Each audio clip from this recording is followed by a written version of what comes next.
السلام عليكم ورحمة الله وبركاته. ازيكم اصحاب كوكي كومي؟ عاملين ايه؟ رجعت لكم النهارده في الجزء الثاني للفيديو اللي عملنا فيه البورتفو ده مع بعض، وقلنا يا ترى هيكمل مش هيكمل. تعالوا النهارده بقى نكمل ونشوف هنعمل ايه، بحيث ان انا لما اجي اركب السوسته هنا تبقى من داخل البورتفو مش من بره يعني. تمام كده. اول حاجه عملتها ارتفعت 1 سلسله وهلف الخيط على الابره. هعد كده معايا 1 2 3 في الغرزه رقم 4، بس في الحلقه الاماميه، الحلقه اللي من ناحيتي انا مش من الحلقه الخلفيه. هشتغل فيها عمود بلفه، وبعدين هشتغل العمود رقم 2، العمود رقم 3، بعدين هاخد 1 سلسله، وبعدين هشتغل كمان 3 عمود بلفه. 1 2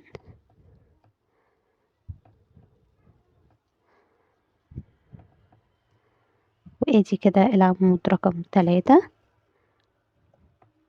بعدين هعد معايا 1 2، وفي الغرزة الثالثة في الحلقة الأمامية هعمل فيها غرزة حشو بالشكل ده كده.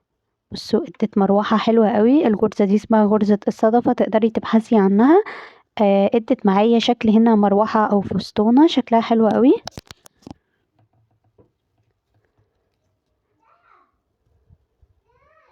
بصوا هي دي المشكلة اللي كنت بقولكوا عليها، بفضل افك فيه الخيط اكتر ما بشتغل بيه، فهو ده العيب الوحيد اللي لقيته في الخيط ده. غير كده هو لونه حلو قوي والشكل النهائي بتاعه كمان حلو.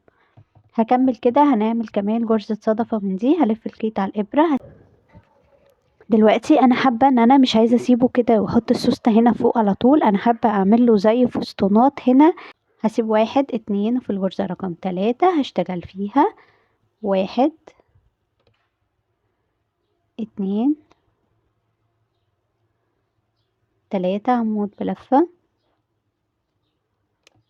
و1 سلسلة، وكمان 3 عمود بلفة. 1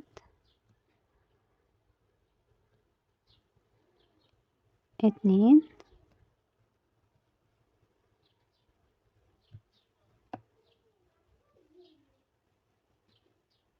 3 بالشكل ده كده. هسيب 1 2 وفي الغرزة رقم 3 معايا هشتغل فيها غرزة حشو بالشكل ده كده. اديت الشكل دوت حلو قوي، وهكون من هنا من جوه السوستة، فهتبقى شكلها احلى. هكمل كده لحد ما اوصل لنهاية السطر، وهرجع لكم اوريكم انا هعمل اليد الصغيرة بتاعته ازاي. هخلص السطر كله هرجع لكم تاني، استنوني. رجعت لكم تاني كده، ومعايا الحلقة دي، بس رجعت عشان نركبها واحنا بنشتغل، لان الحلقة دي مش سهلة الفتح، فحبيت اركبها وانا شغالة. تعالوا اوريكم كده هنركبها ازاي. بالشكل ده، دي كده اخر غرزة، وده الجنب بتاع الشنطة.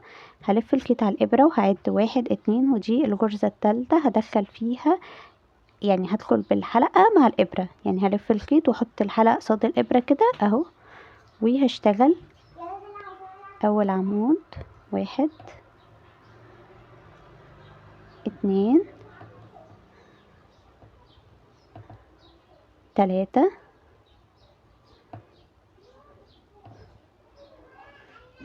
بعدين 1 سلسلة،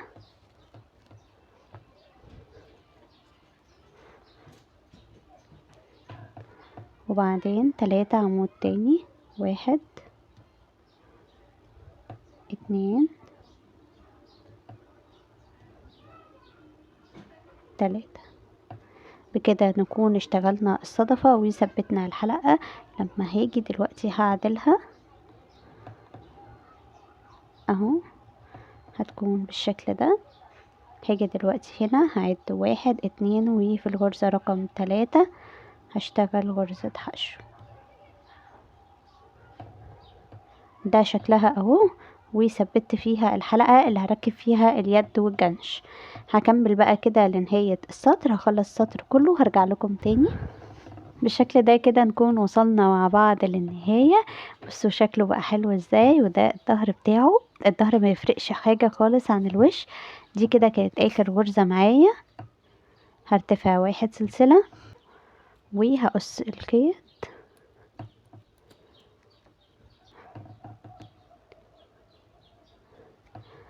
وده كده الخيط اللي اتبقى معانا. وفعلا البكرة كفت مع انها كانت شوية صغيرين خالص، بس هي فعلا كفت وعملت البورتفو السواريه الحلو قوي دوت. وكمان فاض منها شوية، هنعمل منهم مع بعض دلوقتي اليد اللي هنعلقها في البورتفو.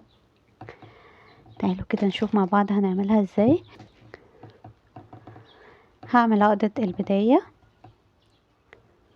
وهعمل 1 2 3 4 5 6 7.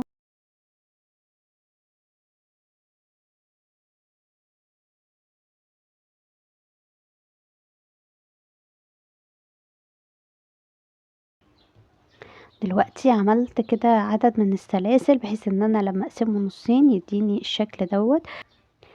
هاجي دلوقتي بقى هشتغل على السلسلة كده، هشتغل عليها كلها غرز حشو. ممكن تشتغليها بغرزة النص عمود لو حابة، بس انا حباها تكون رفيعة خالص. هشتغلها كلها بغرز الحشو وهرجع لكم تاني.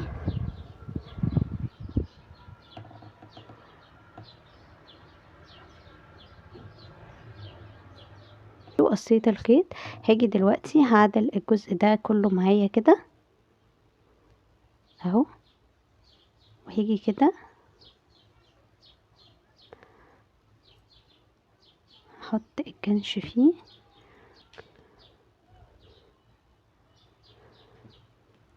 هعدل كده الجزئين اهو.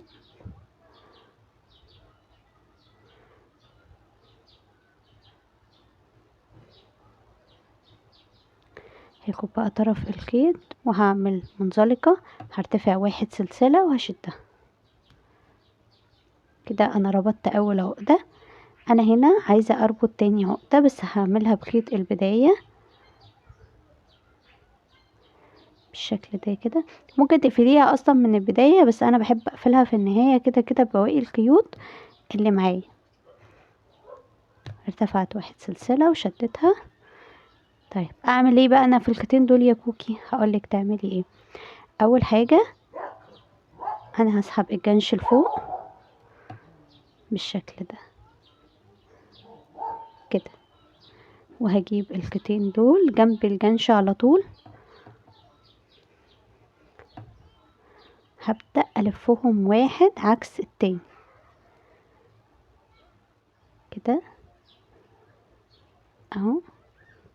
هبدأ ألف الأول الصغير اهو وهسيبه كده تمام. هبدأ دلوقتي ألف الأكبر منه اهو.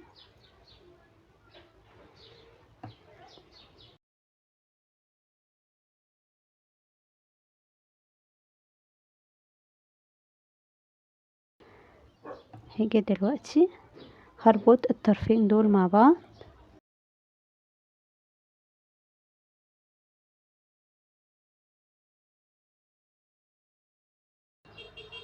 هاجي دلوقتي هدخل بالإبرة كده تحت كل الخيوط اللي أنا لفتها بالشكل ده، وهسحب الخيطين دول بحيث ان العقدة تكون جوه الخيط مش بره.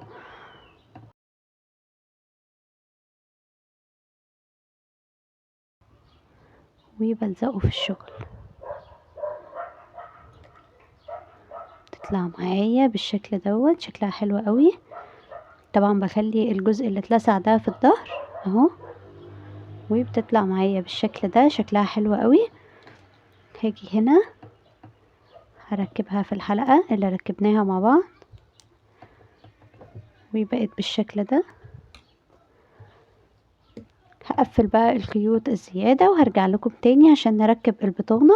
بس ده الشكل النهائي بتاعه. تقدري يعني توقفي كده وتركبي البطانة اللي انت حباها، وتقدري تستني وتشوفي البطانة بتاعتنا وهنركبها ازاي.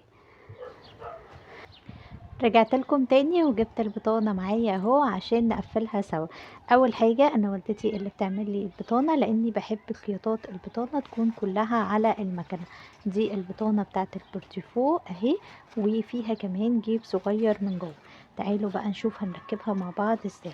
اول حاجة هجيب البورتيفو بتاعي وهدخل فيه البطانة يكون ناحية الظهر تمام كده. بالشكل ده كده، وافرده بس كويس اهو. والجنب التاني برضو هثبته كده. هجيب بقى دبوسين مشبك. الدبوس الاول هركبه هنا في الاخر. طبعا انا مش انا عامله الجزء ده عشان يكون خارج السوسته، فهركب السوسته من بعديه. فبدخل الدبوس كده في الخيط، وبعدين في البطانه، وبعدين في الشغل من الناحيه التانية بالشكل ده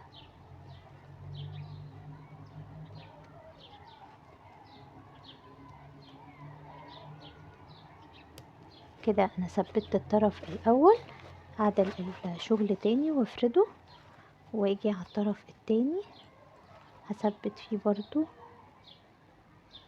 دبوس، او هبدأ فيه شغل على طول عادي. انا هبدأ على طول، معايا الابرة ملضومة بالخيط.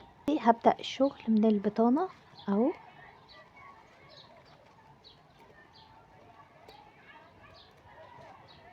هدخل منها الابرة كده اهو. وهي متأمن عليها، بس انا بحب أأمن عليها مرة كمان. تمام كده، ان السوستة ما تخرجش خالص بالشكل ده كده. نبدأ بقى دلوقتي. انا عايزة اثبت السوستة هنا.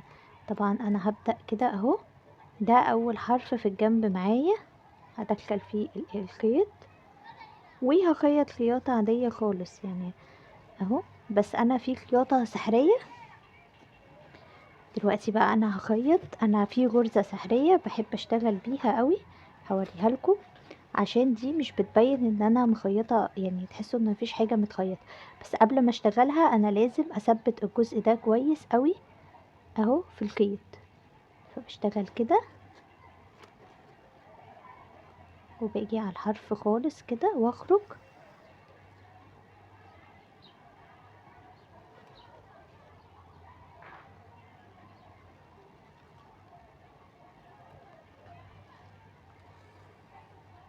كده، واخرجه من الناحية التانية، اثبت فيها بقى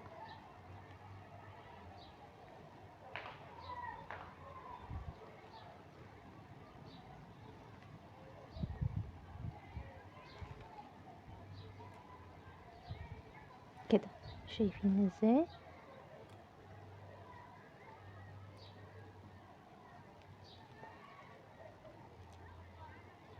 يا رب يكون الشرح سهل وبسيط، واكون قادرة اوصل المعلومة كويس. لو ثبتوا الطرفين، يعني هي اهم حاجة ان انا اثبت الطرفين على السوستة كويس، بحيث ان السوستة ما تخرجش من الطرفين خالص. اثبت السوستة بس في الطرفين، وكده هبدأ يعني خلاص بقى هبدأ اقفل الجناب بسهولة يعني. بس بثبت كويس قوي على الحرفين عشان السوستة ما تخرجش بره.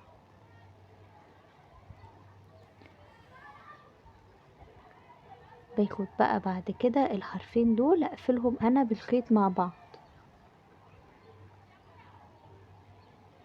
طبعا دي طريقتي انا، في طرق كتير قوي، بس انا بحس ان الطريقة دي أأمن طريقة ان انا اركب بيها البطانة. كده انا ثبتها كويس جدا. دلوقتي بقى هنشتغل ان احنا نقفلها عادي. تعالوا بقى اوريكم الغرزة اللي قلتلكم عليها. دلوقتي انا هنا الخيط معايا في الكروشيه، باخد غرزة كاملة في البطانة بالسوستة كده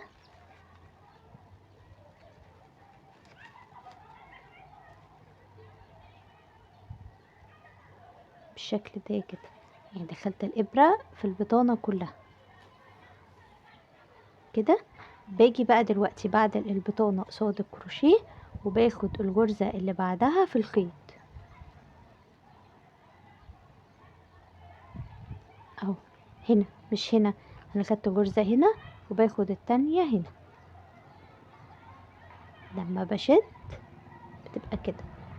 طيب انا هنا يا كوكي اخر غرزة عندي في الكروشيه، يبقى الغرزة اللي بعدها هاخدها في البطانة من قصادها على طول. الخيط خارج اهو، الخيط خارج من هنا، يبقى انا هشتغل من قصاده على طول. شايفين ازاي؟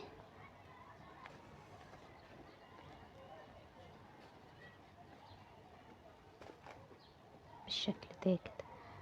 تاني غرزة في الكروشيه واللي جنبها في البطانة اهو.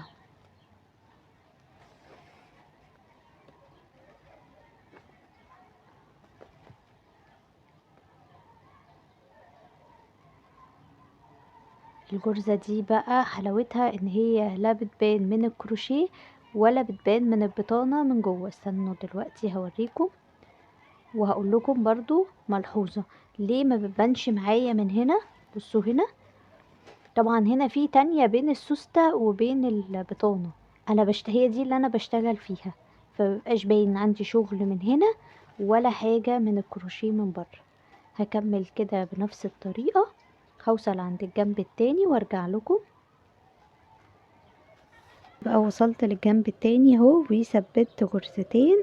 هدخل بقى كده دي جوه وهبدأ بقى اثبتها هي في الكروشيه بالشكل ده كده. هقفل عليها الكروشيه كويس جدا بحيث ان احنا نكون مثبتين الجنب دوت.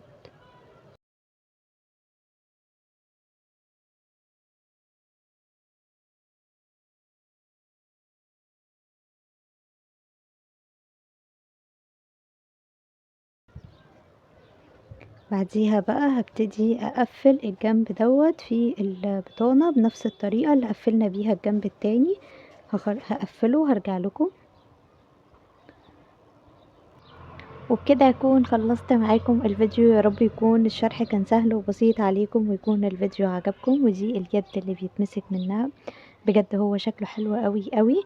وده شكله كده من الظهر. الوش والظهر اصلا يعني واحد، مفيش فرق ما بين وش او ظهر. شكله حلو قوي. دي شكل السوستة اهو. وزي ما قلت لكم ان انا مركباها تحت الفستونات عشان لما يتمسك كده اهو ما تكونش باينة خالص في حاجة. تمام كده. تعالوا بقى نشوف السوستة من جوه ونشوف البورتيفو من جوه اهو. ده شكله من جوه وده الجيب اللي بسوستة.